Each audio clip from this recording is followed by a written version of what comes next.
The story begins soon after the creation of Pakistan in 1947. The country's founding father, Muhammad Ali Jinnah, was faced with a rather awkward fact. There were almost as many Muslims, if not more, in India than there were in this newly created country of Pakistan. So it is quite obvious that Jinnah was very conscious of this fact when he delivered his famous speech on the 11th of August 1947, clearly stating that religion has nothing to do with the business of the state. Just 2 years later, an objectives resolution was passed, which was supposed to be a summary of the final constitution. And just guess where a huge chunk of it came from. The work of a man who during the Pakistan movement had actually denounced Jinnah, the chief of Jamaat-e-Islami and an Islamic scholar, Abdul Ala Maududi. Contrary to common belief, he wasn't just another Islamic cleric. He was a well-read and prolific journalist and author. Not only did he challenge the Muslim nationalists of the likes of Jinnah, but he had also managed to offend many Deobandi and Barelvi scholars.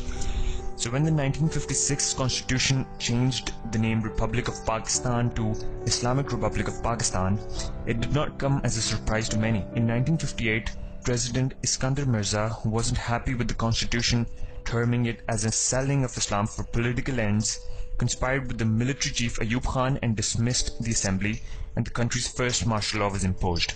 Just 20 days later, Mirza himself was dismissed by Ayub and forced to leave the country. In 1962, Ayub brought a new constitution that highlighted the regime's understanding of Pakistani nationhood to being a Muslim state where the modern and reformist spirit of Islam would guide the country's politics and society. The parties of the left, like the Awami National Party, opposed him on the basis of his policies with a capitalist outlook, and religious parties like Jamaat-e-Islami opposed him for his more liberal policies. Politics in Pakistan was already getting much complicated by the time Ayub transferred power to Yahya Khan in 1969. In the elections of 1970, Sheikh Mujibur Rahman of Awami League won the highest number of seats in East Pakistan, and the People's Party of Pakistan was the winner in the West. The delay in the handing of power to the Awami League saw the eruption of a full-scale war in East Pakistan. This war resulted in East Pakistan becoming the independent Republic of Bangladesh. In December 1971, the power was handed over to the elected Zulfikar Ali Bhutto's party, the Pakistan People Party.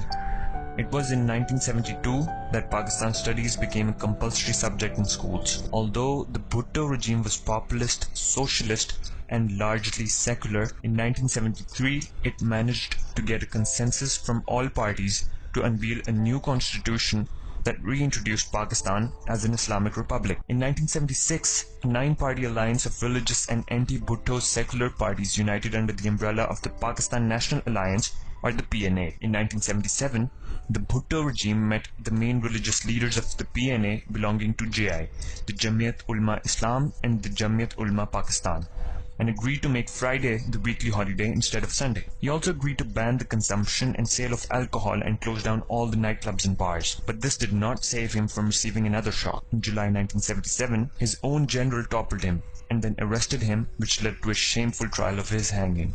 Zia almost immediately got down to the business of radically transforming the ideological complexion of Pakistan, starting with the ban of any mention of Jinnah's famous speech of 11th August 1947. Soon, Jinnah's famous motto, Unity, Faith, Discipline, was changed to Faith, Unity, Discipline, placing faith before the others. Religion was the perfect kind of excuse for a dictator to flex his muscles at that time, especially in a country where the upper and middle classes who had traveled to oil-rich Arab countries had confused the power of the petrodollar with the power of the strands of faith. The greatest tragedy of Zia's policies was the birth of a mindset that refused to recognize the multi-ethnic and multi-sectarian makeup of the country, and instead offered a rather complex, stiff, and artificial understanding of the faith. This promoted an inelastic and an entirely narrow-minded strands of faith, pushing them from the fringes of society into the mainstream, and in the process retarding the natural evolution of Pakistan's multicultural character and society. It also offended various Muslim sects and subsects, creating serious sectarian tensions. In 1988, on a clear, bright day, a special VIP C-130 Hercules took off from Bahawalpur airport. 2 minutes later, it dove nose first into the desert, exploding in a ball of fire.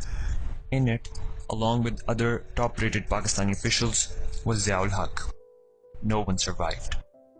Soon, the general elections were held and Benazir Bhutto of PPP became the first woman Prime Minister in the history of Pakistan.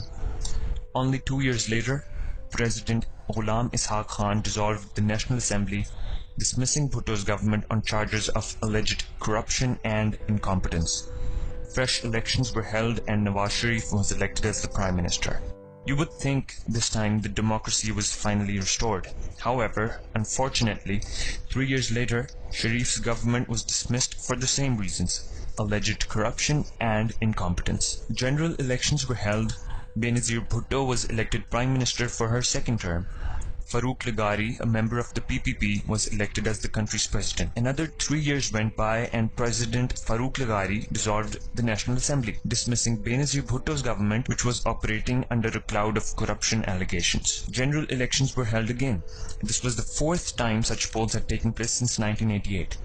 Nawaz Sharif's PMLN party won in a landslide, and he was elected Prime Minister for the second time. 2 years later, his army chief, General Pervez Musharraf, took power in a coup, placing Nawaz Sharif and other political leaders under house arrest. Pakistan saw another long period of military dictatorship, which finally came to an end when general elections were held in 2008, with Yusuf Raza Gilani elected Prime Minister and Asif Ali Zardari, Bhutto's widower and now co-chairman of the PPP, replacing Musharraf as president. In 2013, the PPP-led coalition government became Pakistan's first democratically elected civilian-led government to complete its 5-year term in office. A caretaker government was appointed and a general election was set for the 11th of May.